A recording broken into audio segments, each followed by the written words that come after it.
Welcome, ladies and gentlemen, and we are going to take or continue from where we left off from the last video, installing vCenter 6.7.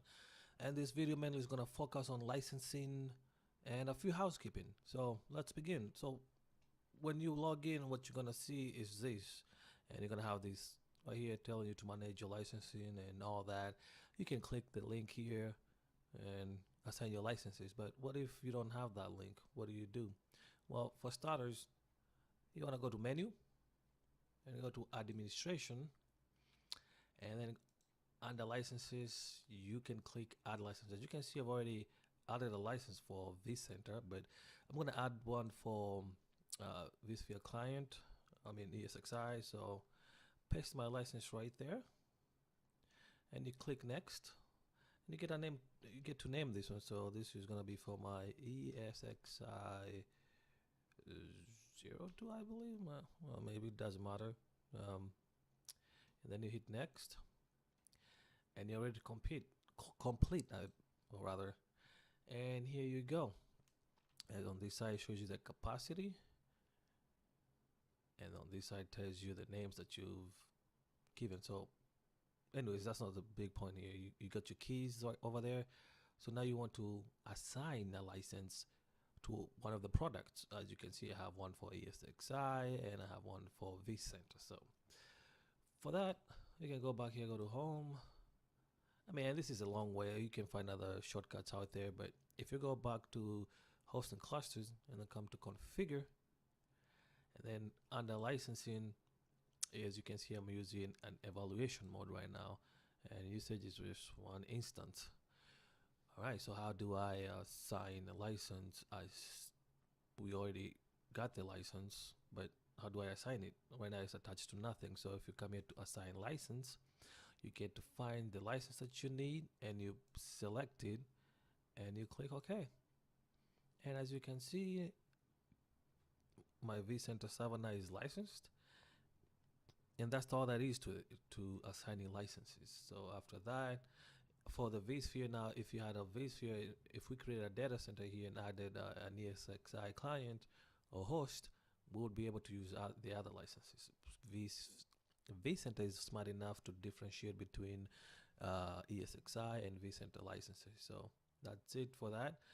Now moving on to the next thing, I wanted to come over here and let's do some housekeeping and go to https:/vCenter home lab.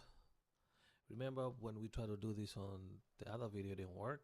My thing is adding now the HTTPS. I was just doing HTTP, and that's the reason why it didn't work. So if I click on that, it's gonna take us to the vCenter appliance management console. And here in a second it's gonna start up, and here is a vCenter appliance management. Username is the root password that you set at the beginning, and my super secret password. And no, I don't want to save. Why not? I guess I can add that one on there.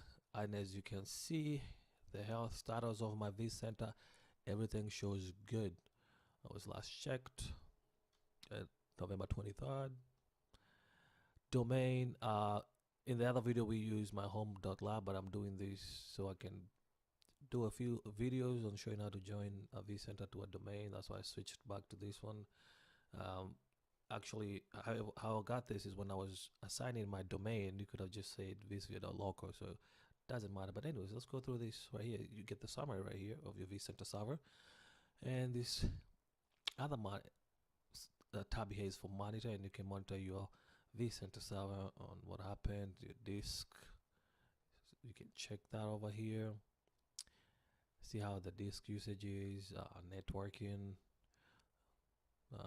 I got errors, gotta check those later. And then you got your database, space utilized. Yeah, it's a fairly brand new vCenter server. So there's also access right here. You can have bash this enabled if you go to edit right here, but I'm gonna not enable that right now, because if I go to the command line, I can enable there. We just type in shell. Okay, And there is also networking over here. You can change your IP address over here if you just hit edit, and you can just, you know, change the host name if you would like. But I mean the DNS settings if you would like. I don't recommend doing any changes. Just make a good plan before you start, and everything will be smooth. You won't have to do this. Now, one thing I do have to change. Well, I guess it's gonna. I don't know why my NTP. I might have to change this one because it doesn't seem to be working. Maybe I got the thing wrong, but this right here, this time right here, has to match your ESXi host.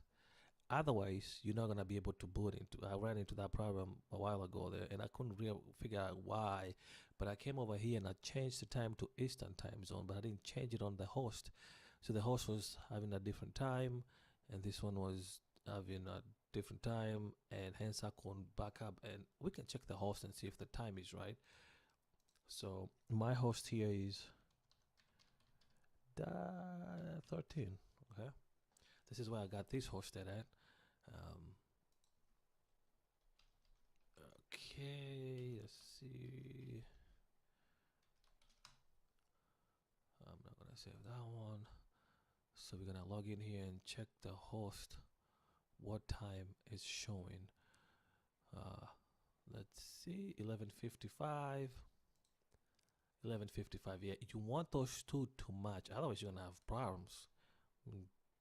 If you're not familiar with vCenter appliance or vCenter, it's gonna be hard to diagnose or try to find the problems. Anyways, moving on, we have services right here. You can check all the services that are running. You can also see which ones that are stopped. You can come up here and look for updates. If there's any updates to the versions, there's a button right here when it's done doing whatever it's doing. And as you can see, I already got some updates. It's a critical one, so I'm gonna have to update that. And here's a saying you can have check for updates from a CD-ROM or plus a URL. You can have and stage only where it's downloading, and when install you can have stage and install. Moving on, come here to administration. There's no email for expiring warnings. You can click edit right here and add to it.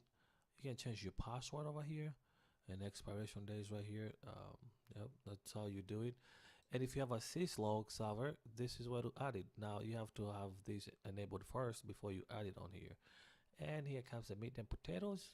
You can come up here. If you have like a FTP client, you can do a backup, and you can also have scheduled backups. What this does is you can come up here and enter the location of the server, and then enter your credentials. And as you can see, it will save task, inventory, and configuration. And when you start, it's gonna save a file on the location on the subfolder over here. And then after that, when you want to restore, remember when we were beginning to install VSI, there was vCenter, there was a restore option.